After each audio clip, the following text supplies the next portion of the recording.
প্রিয় শিক্ষার্থীরা, আসসালামু আলাইকুম। আজকের এই অনলাইন ভিত্তিক ক্লাসে আপনাদেরকে স্বাগত জানাচ্ছি। এখন আমি আপনাদের সামনে যে অঙ্কটা উপস্থাপন করব সেটা হলো সপ্তম শ্রেণী গণিত 4.2। এখানে যে বীজগণিতের ভাগ অঙ্কগুলো রয়েছে এর 2 নম্বর যে অঙ্কটা এইটা আপনাদের সামনে উপস্থাপন করব।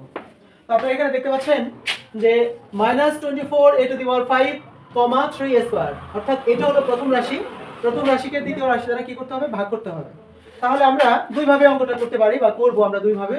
তো প্রথমত আমি লিখব কি এখানে কি লিখব বলেন তো? এখানে। তারপর এটা হলো প্রথম রাশি, প্রথম রাশিটা হলো ভাজ্য। কি বলেন তো? এটা প্রথম রাশি ভাজ্য। -24, তারপর হলো a to the power 5, এটাকে আমরা ভাগ করব 3 স্কয়ার দ্বারা। কি 3 স্কয়ার। আচ্ছা, 3 স্কয়ার দ্বারা যখন ভাগ করতে যাচ্ছি তখন একটা বিষয় খেয়াল করেন, 3 স্কয়ার আগে মনে মনে কি চিহ্ন আছে বলেন তো? প্লাস। কারণ কোন সংখ্যার বাম পাশে যদি কোনো চিহ্ন দেওয়া না থাকে তবে সেই জায়গায় একটা প্লাস চিহ্ন ধরে নিতে হয়। এখানে আছে প্লাস, এটা দিয়ে যখন আমি এটাকে ভাগ করতে যাব এখানে আছে মাইনাস। প্লাসে মাইনাসে কি হয় বলেন তো? মাইনাস। প্লাসে মাইনাসে মাইনাস। এইখানে আমরা ফলেও মাইনাস দিচ্ছি প্রথমত। দিয়ে নিলাম। এরপর হলো 3 দ্বারা 24 কে ভাগ করব। এই 3 দ্বারা 24 কে ভাগ করব। 3 দ্বারা 24 কে ভাগ করলে 3 8 24 কত বলেন তো? 8। তারপর এখানে -24 আমি লিখলাম। কেন লিখলাম?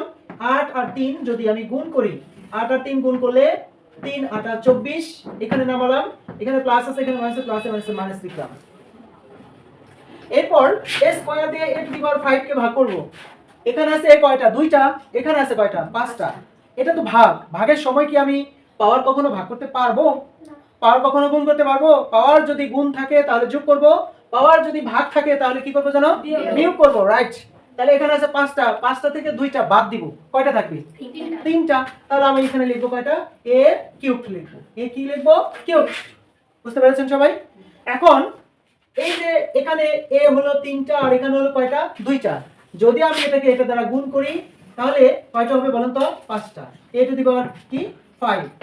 এখানে বিষয়টা খেয়াল করেন যে যদি a স্কয়ার গুণন a কিউবড দেওয়া হয় তাহলে সেই ক্ষেত্রে এই যে এই দুটোর নাম কি বলেন তো? বৃত্তি। কি বলেন? বৃত্তি। বৃত্তি দুটো থাকলেও যা, একটা থাকলেও তাই। উপরে পাওয়ার কত আছে বলেন তো? 2। গুণ থাকলে যেন কি হয়? প্লাস। এখানে কত আছে বলেন তো? 3। তাহলে এবার a 2 আর 3 যোগ করলে কত হয়? 5। তাহলে a টু দি পাওয়ার 5 মিলে গেছে? মিলেছে? এখন আমি এখানে এইভাবে অঙ্কটাকে সমাপ্ত করব। বাট সমাপ্ত করার আগে বিষয়টা খেয়াল করুন। এখানে কি আছে বলেন তো? মাইনাস। এখানে কি আছে? মাইনাসে মাইনাসে কি হয়ে যাবে বলেন তো? প্লাস। তাহলে মাইনাসে মাইনাসে যদি প্লাস হয়ে যাব তাহলে আমি কি 24 থেকে 24 মাইনাস করতে পারবো? বিয়োগ করতে পারবো? পারবো না। তাহলে আমাকে কি করতে হবে? চিহ্নের পরিবর্তন ঘটাতে হবে। তাহলে এখানে দিতে হবে কি? প্লাস। এবার 24 হলো মাইনাস, আর এটা যখন চিহ্ন পরিবর্তন হয়ে গেছে তখন এই চিহ্নের কোনো ভ্যালু নেই, নিচের প্লাসটা হলো মেইন। তাহলে 24 থেকে 24 মাইনাস করলে কিচ্ছু থাকে না, এখানে আমরা লিখব কি? 0। এবার এখানে হবে answer a n s answer. এখানে হলো এই -8a কিউবড হলো ফল, এটা হলো ভাগফল -8a কিউবড। এটা হলো একটা নিয়ম আমরা করলাম। পরে নেক্সট যদি আরেকটা অঙ্ক আমরা নিয়ম যদি বুঝি তাহলে সেটা হলো লঘিষ্ঠ আকারে দিয়ে বুঝে নেব সেটা। যেমন প্রথমত আছে -24 a টু দি পাওয়ার 5 ভাগ 3 স্কয়ার। 3 কি? স্কয়ার। আচ্ছা, এই জায়গাটাতে আমরা সমান দিয়ে তারপর কি করব? এটাকে ডিভাইডেড করব।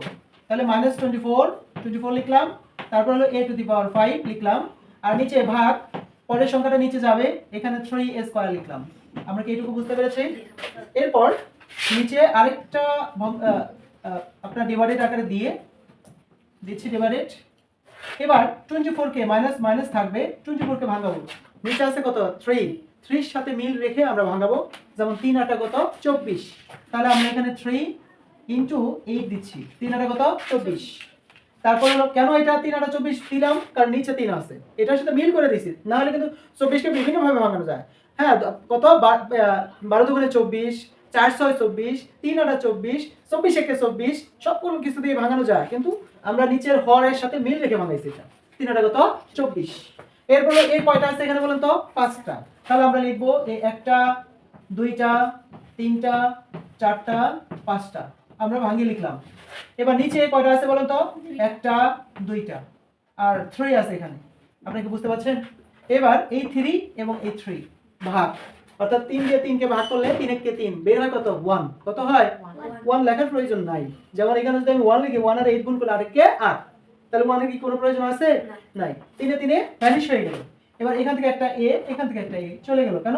a দ্বারা a কে ভাগ করলে কি 1 থাকে, 1 লেখার প্রয়োজন নেই। এই এ দ্বারা a কে ভাগ করলে কত থাকে 1 থাকে, 1 লেখার প্রয়োজন নাই। তাহলে এখানে এখানে আমরা লিখব মাইনাস, নিচে তো কোনো সংখ্যা নাই, অক্ষর নাই, তাহলে আমরা লিখব এখানে 8, এ আছে 1 2 3 তিনটা, 8a কিউবড, 8a কিউবড। তাহলে ফল কিন্তু 8a cubed minus 8a cubed, এখানেও কিন্তু ফল মাইনাস 8a কিউবড বের হয়েছে। তো এখানে আমি আপনাদেরকে দুইটা নিয়ম উপস্থাপন করে দেখালাম, আর আপনাদের কাছে যেটা সুবিধা মনে হয় সেটা আপনারা করবেন। ধন্যবাদ।